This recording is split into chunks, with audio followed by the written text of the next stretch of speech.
Kidlat News Updates. Mga balita ngayon. Engkwentro laban sa NPA sa Surigao del Sur, isang rebelde patay, 5 armas na recover.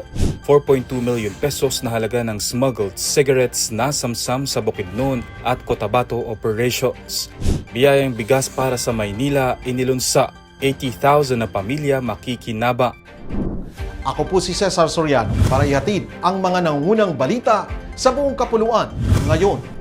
Nakaengkwentro ng mga sundalo sa ilalim ng 401st Infantry Brigade ang mga rebeldeng NPA sa Sitio Bulacan, Barangay Bolhoon, San Miguel, Surigao del Sur kahapon Abril 15.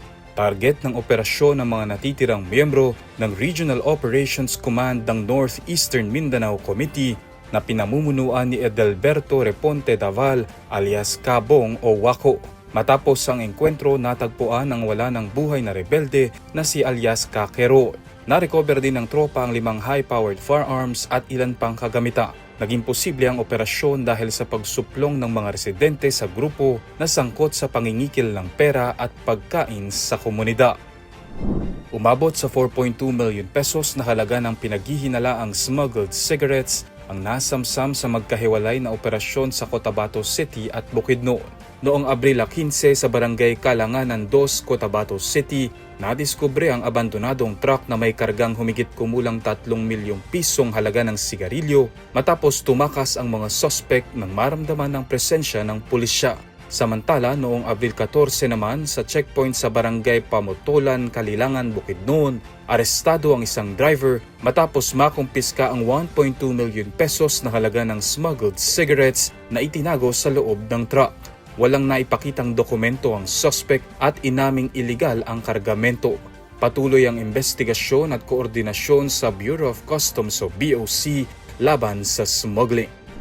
Nangako si Pangulong Ferdinand Marcos Jr. na palalawigin pa ang pamamahagi ng bigas sa buong bansa matapos pangunahan ng distribusyon sa Maynila sa ilalim ng programang Biyayang Bigas para sa Maynila.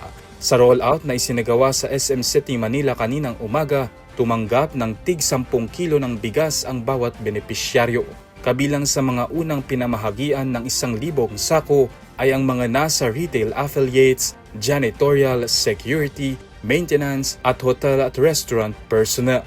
Ayon sa Pangulo, layunin ng programa na matulungan ang mga pamilyang apektado ng pagtaas ng presyo ng bilihin dulot ng tensyon sa Middle East. Pinondohan ito ng Office of the President na naglaan ng humigit kumulang 286 million pesos para sa Maynila at inaasahang makikinabang ang nasa 80,000 pamilya sa loob ng 6 na buwan. Para sa Kidlat News Channel, ako si Renzel Lenon, nag-uulat.